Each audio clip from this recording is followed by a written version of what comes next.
Wala na pala akong gamot. I mean, yung organizer ko, yung medicine kit ko, wala nang laman. Ang nag-aayos kasi nito, yung partner ko. Yan, simula lumabo paningin ko, partner ko na nag-aayos nito. Shucks. Kaya lang wala kasi siya nitong weekend. Pauwi pa lang siya. Pero nandito naman yung mga gamot. 5 klase lang yung iinumin ko ngayong umaga. Kaso, ang dami nito. Sabi niya nasa white pouch lang daw. 5 klase lang pero 1, 2, 3, 4, 5, 6, 7, 8. 8 klase yung nandito. Hindi ko naman ito mababasa. Patulong ako kay mama. Basa nga nitong gamot ko. Itong gamot ko, pabluwa mo. Dito man yung reseta. Silnidipine.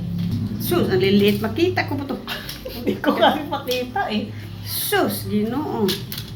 Ito, siniripe. Kita mo pala eh. Ito, Sir Carbedilol. Ito, Entresto 2. Oh God, ang lilit ng sulat. Ang matanda, di na makita.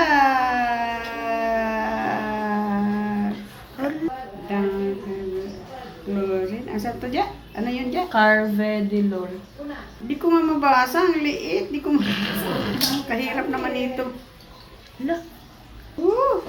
Yan, ano yan? Huwag mo manahimik ka dyan. Kahit tinitigan ko ng mail, palayuin ko. Tsaka clonidine. Oh!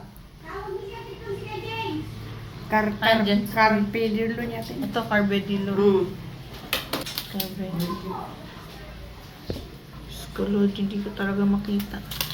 Clonidine. Din ba to? Din. Okay. Kahirap yung lilit ng si Si Terse? yan. Wala. Hindi yan. Kasi sulfiteros. Yan, vitamins. Oh, yan. Isa na lang, ano na lang. Ano na, clonidine? Clonidine. Ito. Oh, ito. Ayun, Diyos ko, natapos din. Ito. Wala na, ano lang, 5 lang to sa umaga. Oh. 1, 2, 3, 4, 5.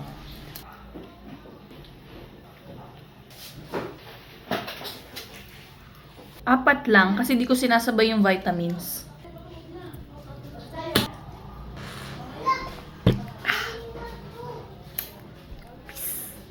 Gusto mo rin ng ganito, iwan ko dyan sa yellow basket.